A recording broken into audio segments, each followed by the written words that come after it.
Nós tivemos no mês passado a Páscoa, não é? Então, todos nós no país onde nós estamos,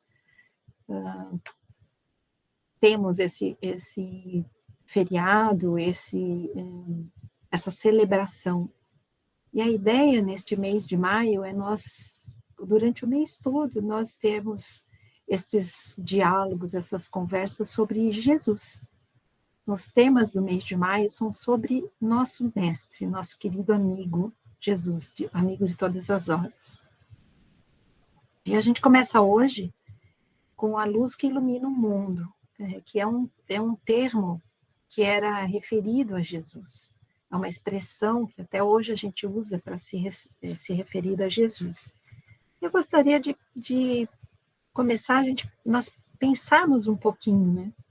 Quando a gente pensa em luz, o que vem à mente da gente? Luz. Chamar Jesus de luz, ou uma pessoa iluminada, o que é isso, né?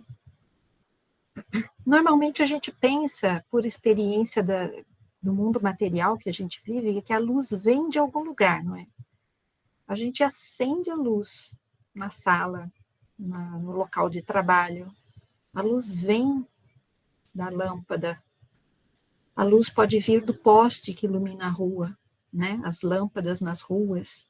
A luz que estão nas praças, nos jardins, iluminando os chafarizes e as fontes, né? A luz tem um ponto de irradiação, né? A luz vem de algum lugar, na nossa percepção, né? Material. A luz do celular, quando você abre, a luz da TV, a luz do computador, uma irradiação que tem um ponto. A nossa relação com a luz é uma relação de amor, não é? A gente gosta da luz, não é? Porque vem da nossa experiência lá primitiva do fogo, a nossa relação com o fogo, né? Quando o homem começou a controlar o fogo, era bom, não é? Até hoje a gente gosta de observar a luz da vela, não é? Eu era criança, eu gostava de brincar, fazer sombra na parede, o pai ensinava, né? Eu e minha irmã, a gente brincava, passar o dedo na vela. Ai, não queima, né? Brincar com a luz, fazer as sombras, né, na parede. Fogueira, o fogo, né, brilhando, ele vai crepitando aquele barulhinho, né, da fogueira, da lareira, e tem algo de mágico, e tem algo de magnetizador nessa luz que nos atrai, né? E essa atração nos tira das trevas, das sombras, da escuridão, né? A gente tem uma relação de amor com a luz. Nós gostamos da luz. Da tocha, a luz da lanterna, brincar com as crianças com lanterna é muito gostoso, né? É muito divertido, né? Dá susto ou não, independentemente da brincadeira, a nossa relação com a luz é uma relação de amor, de alegria, né? E aí eu estava pensando, né? A luz, ela precisa de uma fonte. O fogo, ele precisa nascer em algum momento, ser gerado por uma faísca, ele precisa da madeira, né, e do oxigênio. Então, a gente vai precisar de matéria e vai precisar de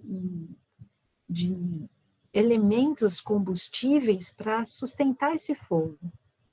A luz da lâmpada, a luz dos equipamentos elétricos, né, ela é proveniente também de uma fonte.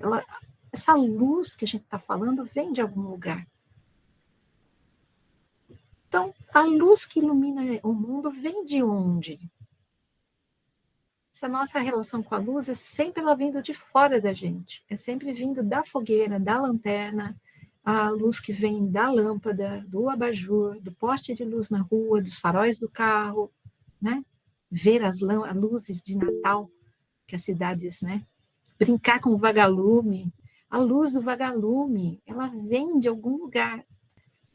O vagalume tem luz. Ele produz um efeito luminoso. Então, a fonte da luz do vagalume vem de onde? Né? A outra questão que a gente tem com a luz, para nossa reflexão, ela dura quanto tempo? A gente tem uma relação muito material, muito mundana com a luz. Nossa percepção da luz é muito pequena, porque ela precisa de uma geração. A luz elétrica é proveniente das águas que passam pelas turbinas das hidrelétricas ou de reatores nucleares, né? Então, ela tem uma fonte, ela tem uma geração. A gente consome essa luz. E aí, essa luz acaba. Seja porque a gente vai dormir e apaga a luz, ou seja porque a gente não quer pagar a conta de luz, a gente desliga, fica no escuro, né? Isso lá em casa com a minha mãe era difícil, porque era um tal da casa no escuridão total, né? E aí falou, não precisa tudo isso, vamos trocar por uma lâmpada que consome menos, né? Usar isso com bom humor, né? Lidar com a questão do fim do recurso, o fim da luz, com bom humor, né? A madeira, que acaba quando a gente tem a lareira em casa, ou o sol encoberto. E aí é uma grande questão que a gente tem, né? O sol está encoberto, principalmente na Europa, porque é inverno, porque é outono, o Brasil está começando a ficar mais acinzentado, e aí a gente começa a sentir a distância da luz. Parece que a gente vai ficando nas sombras, a gente vai ficando frio, a gente vai ficando, né, triste. Onde é que está a fonte da luz? Porque o sol continua lá acima das nuvens, só as nuvens que estão encobrindo o sol, né? Então, será que essa nossa experiência tão mundana, tão material, tão ao longo dos séculos, nossa relação com a luz como algo fora da gente, nos deu uma ideia equivocada de que a luz vem de fora? De que, vindo de fora, a gente pode ficar no escuro? Que se essa luz ela acaba, a gente fica no frio, a gente cai em depressão, porque é outono, porque é inverno? Será que nós vamos nos sentindo vazios, nos sentindo escuros, sem energia, vamos ficando frios emocionalmente? Então, percebem esse movimento que eu estou trazendo de luz e de sombras, de luz e de escuridão, é algo inerente, não é externo, é inerente a nosso mundo interior, a como a gente sente e como a gente nós criamos uma ideia de que a luz vem de fora, que Jesus é a luz do mundo. Então, vou contar um pouquinho, né, rapidamente aqui, contar um pouquinho o que um autor espiritual fala sobre Jesus na introdução do livro O Sublime Peregrino. É um livro de uma entidade espiritual que chama Ramatiz, muito, muito, muito querido Ramatiz. Esteve encarnado com Jesus, conheceu Jesus na época de Jesus. Ramatiz era um filósofo, um estudante na época. Ramatiz narra no livro O Sublime Peregrino, ele diz na introdução, ele fala, eu vou contar um pouco para vocês o que está fora das questões que vocês aí ficam achando, que Jesus nasceu em Belém, o corpo de Jesus era assim ou era daquele jeito. Eu vou contar um pouquinho como é que é essa história, né?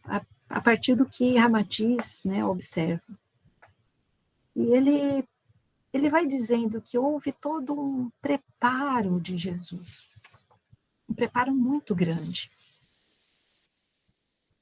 que Jesus começou a pensar, quem a gente chama de Jesus, né? Começou a pensar em vir para esse planeta por um motivo que eu vou falar daqui a pouquinho, daqui a alguns minutinhos. E ele começou a se preparar, porque para ser chamado por nós aqui no mundo mundano, material, como a luz, é porque ele era a luz, já era a fonte da sua própria luz. Então, Ramatiz diz que ele estava nas camadas angelicais, não é só Ramatiz, né? A gente sabe disso, estudando, como o Henrique disse, a gente estuda a importância do estudo desse nosso autocuidado, estudando também. Ele não precisava vir a este planeta aqui. Jesus não teria motivo nenhum para vir aqui, porque ele já tinha alcançado a consciência plena de que ele era um ser divino. Ele era a sua fonte de própria luz. Ele era a sua luz. Mas ele cuidava deste planeta, desde o momento que o planeta foi gerado. Então ele decidiu vir, descer das suas esferas angelicais. Ele estava na mais alta hierarquia angelical. E ele decidiu descer. E o preparo de Jesus para estar aqui no nosso tempo terreno demorou 1000 anos. 1000 anos do nosso tempo da Terra. Imagina o que é se preparar. Ramatiz, no final da introdução, primeiro capítulo, falando sobre isso, ele diz que seria o comparativo para a gente se a gente fosse vestir uma roupa muito pesada, sabe o escafandro que alguns mergulhadores usam, que é uma roupa de borracha muito grossa, resistente a grandes pressões no fundo do mar, com aquele capacete de metal que precisa resistir à pressão.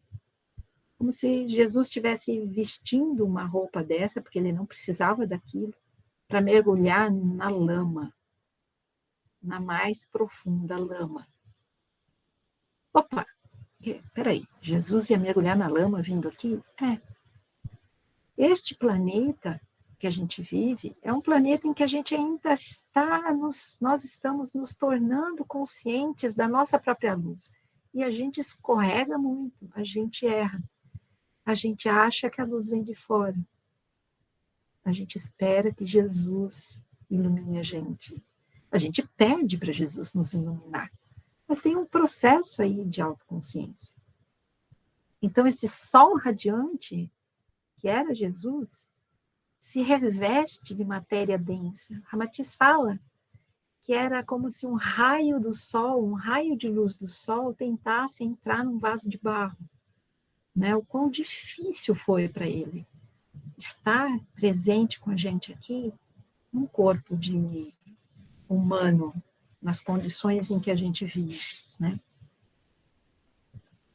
Então ele fala isso, eu separei aqui, um esforço para colocar a luz num corpo tão apertado e pequeno, um esforço que Jesus fez para se manter nesse corpo, porque muitas vezes Jesus precisou fazer jejum e ir para longe das pessoas, porque ele não aguentava a pressão, né? Suava às vezes sangue junto, né? com o esforço da sua alta vibração. Era colocar a luz dentro de um vaso de barro.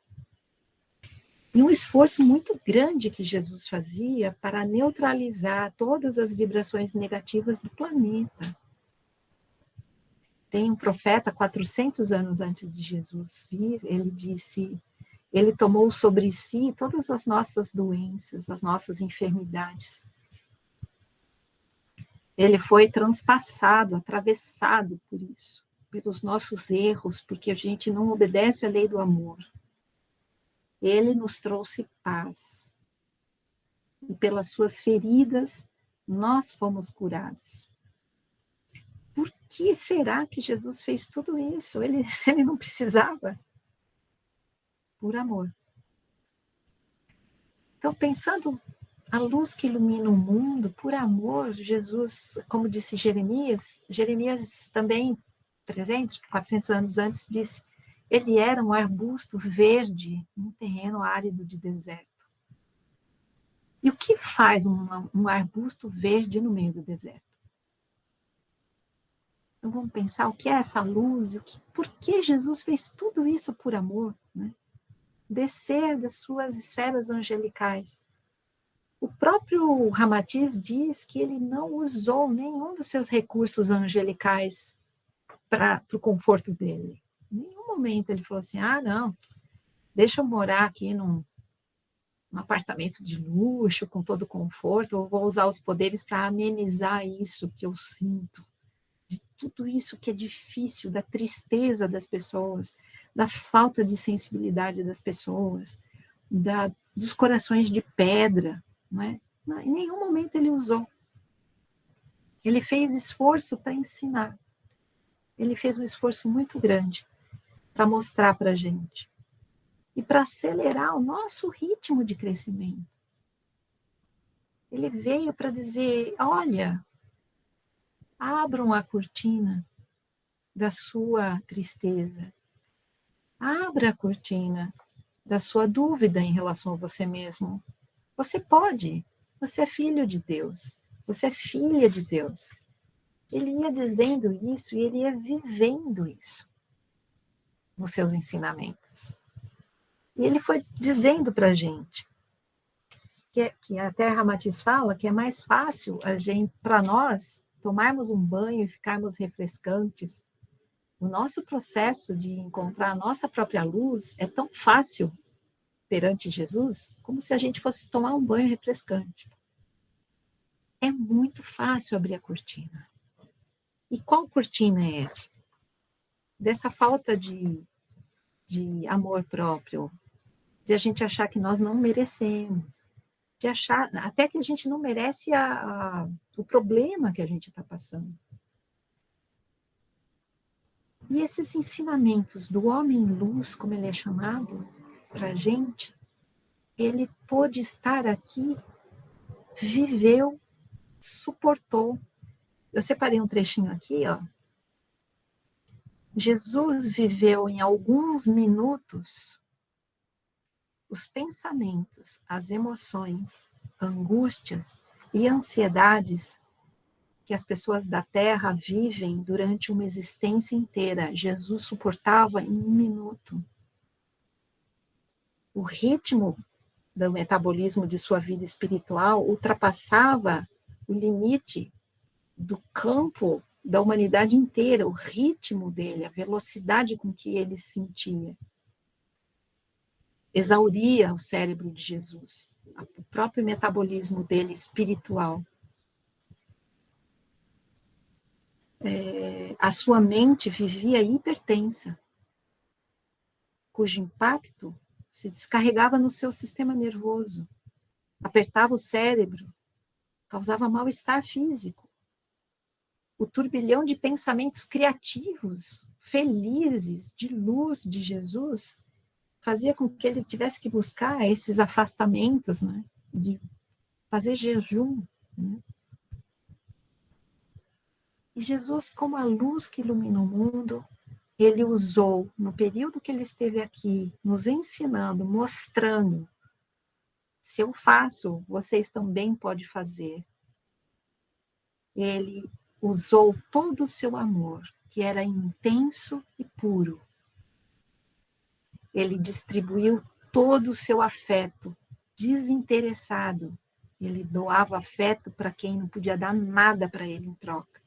Como ele doa o seu afeto para todos nós. Muitas vezes nós